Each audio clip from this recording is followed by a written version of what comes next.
What is going on, guys? Jay here from Maji and Jay. Today coming with another unboxing and review of a portable projector, and this one really has great specifications according to the price and the size.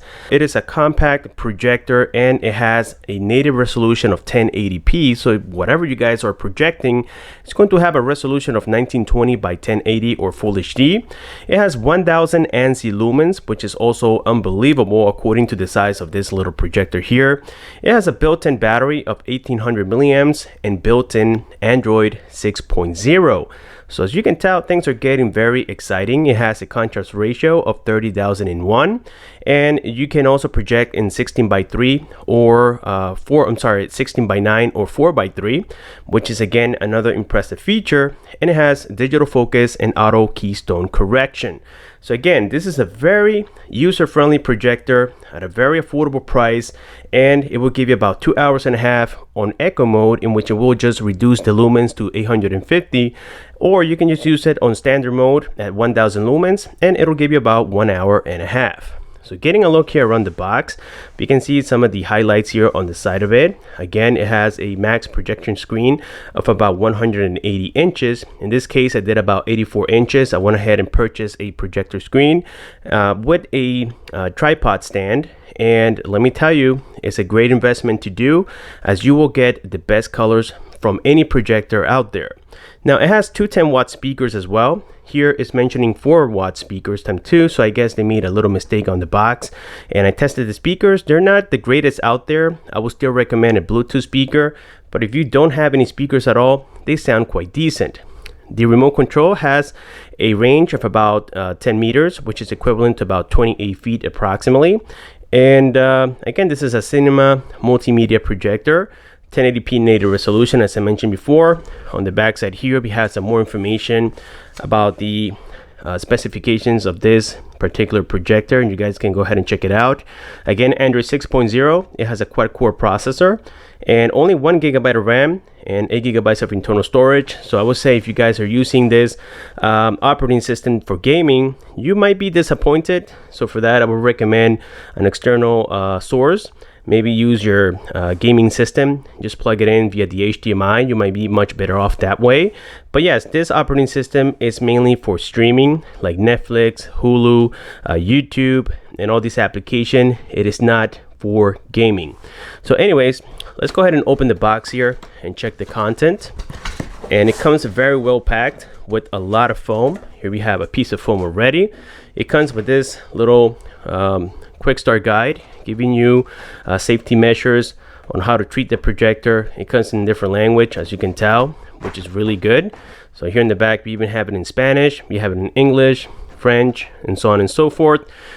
Inside here, the first thing we find is the power adapter, and this is for charging, or you can simply use it directly connected into it. It's a 19 volts, 4.74 amps. And again, it works as intended. And I think this is a aftermarket one. It has a different branding than the projector. But anyways, here we have the power cord already. On the other box here, you're gonna find the cord to connect the charger and also the remote. So here we have a manual, okay, in case you guys need to read it. But if you have used Android in the past, it's really easy to follow. I don't think that you need to use this. Again, if you have used Android before, very easy, self-explanatory projector. So here again, we have the power cord that goes connected into the charger. And I think inside here, we also have the remote controller. Now this remote controller is not your typical one. It's quite different from other remotes that we have seen in the past. So as you can see, we have these two buttons. Now they work as a plus and minus button for the volume, and they also work for focus. This is the digital focus that I was mentioning before. So if you hold and press this, it'll focus towards the outside, and this is focusing towards the inside until you get that perfect picture.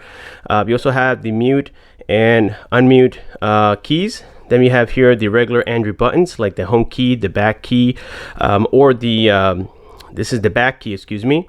And we have the menu key right here. This is the source button and the power button with these selectors and the enter button here on the middle side.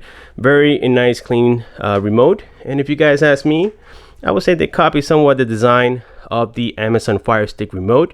They look very similar, but it's very nice and comfortable to the hand, very soft, and it doesn't feel cheap at all.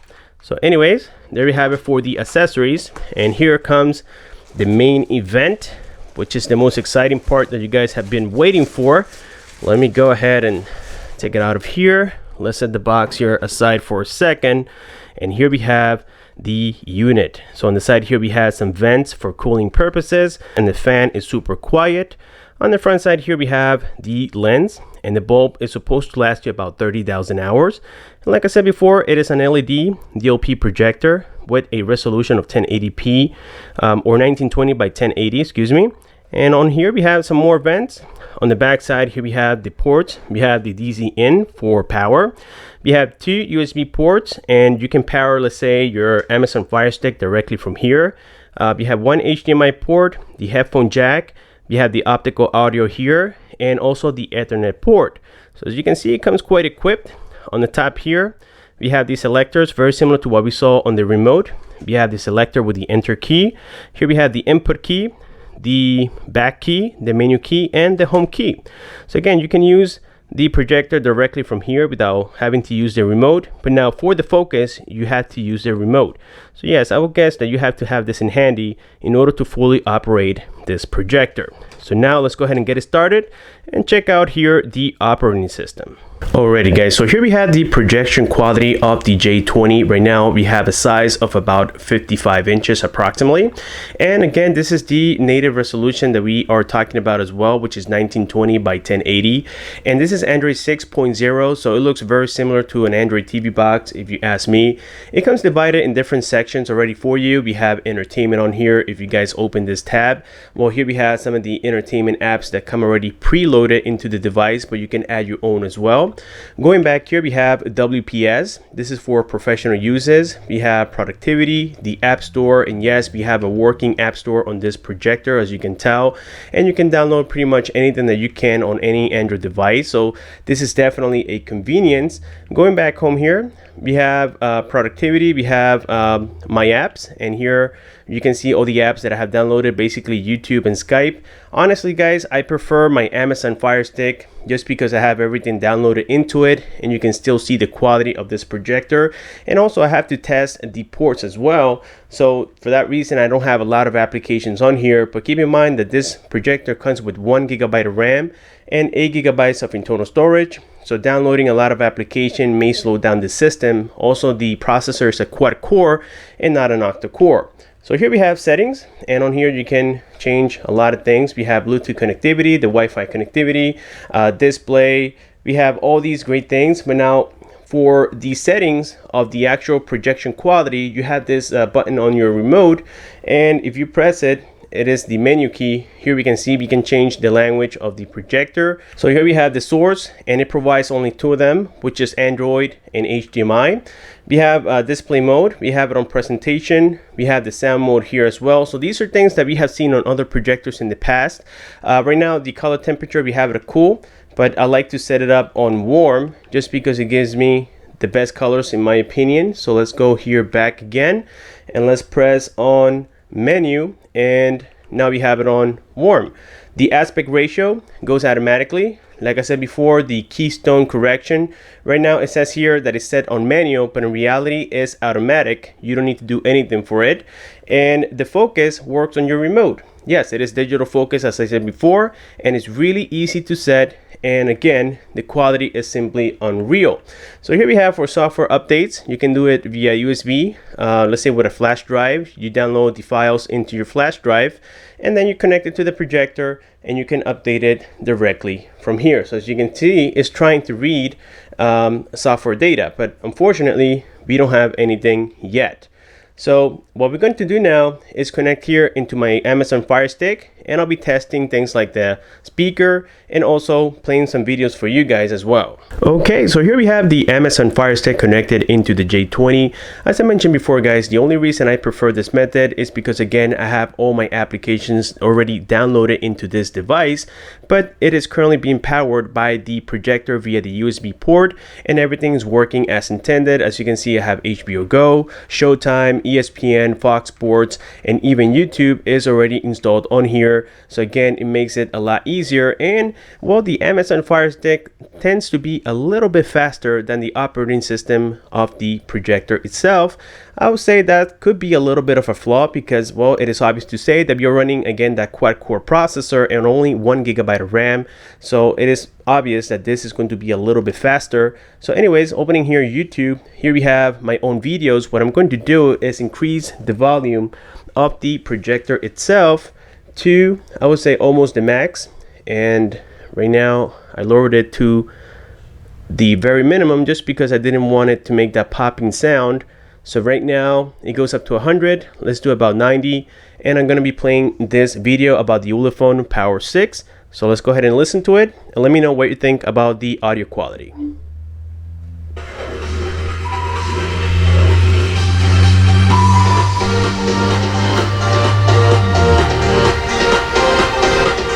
Hey, what is going on YouTubers? You're here from Maji and Jay. Today coming with another Chinese phone review, and I'm talking about the Ulefone Power 6. This can be found on Amazon with the Prime service, but as you guys know, I usually keep my reviews positive, of course mentioning all the negatives about a device. But this is just one of those phones that simply does not work as advertised, and I am quite surprised, to be honest with you, because Ulefone, I've been a fan of them for a very long time. They come with very good devices. Not only they have very good software optimization, the cameras are very decent, but now with the Power 6, something happened and you guys are about to find out. So anyways, getting a look here at the box, well, it looks very simplistic, very clean. I do like the Power 6 logo right here. On the back side, well, we can find already some of the specifications. It has a water drop screen. It has a size of 6.3 inches, Full HD, 2340 by 1080 with 402 ppi. So well guys, I'm going to go ahead and pause this for a second, but as you heard, the quality of the speakers are not the greatest. They lack a lot of bass and I would say some clarity into them, but they still are 10-watt speakers. They sound okay if you don't have any external source like a Bluetooth speaker, which I recommend 100% just to get that perfect experience. But when it comes to the projection quality, you guys can't deny the fact that it looks absolutely stunning. I mean, you guys have to really see this in person, and this is why you see the excitement in me, because it is very hard to find a portable projector again with native 1080p resolution with great colors, 1000 Ansi Lumens, and that it has the ability to last up to 2.5 hours. Again, you don't see this every day, and also it comes built in already with Android 6.0 with the Play Store. You get all the goodies in one package, and that is absolutely incredible. So anyways, playing movies and sports, I didn't have an issue. As you can see, everything looks very nice and crisp, but I would definitely recommend using a projector screen. It will give you the optimal quality that this projector has to offer. So when it comes to the projection quality, the battery, and all these great features, everything is working as advertised. And that, my friends, will conclude today's video about the J20 projector. Let me know down below what you guys think about this model. Will you buy it? Will you pass? Or will you simply wait until it goes down in price? In my opinion, I think that getting that 10% off makes it absolutely worth it, especially if you guys are looking for native 1080p resolution, a portable projector with built-in battery, and overall great qualities all the way around. Well, thank you so much for watching. Don't forget to comment below, like this video, share this video, and subscribe if you haven't done so. And I will see you guys on my next one.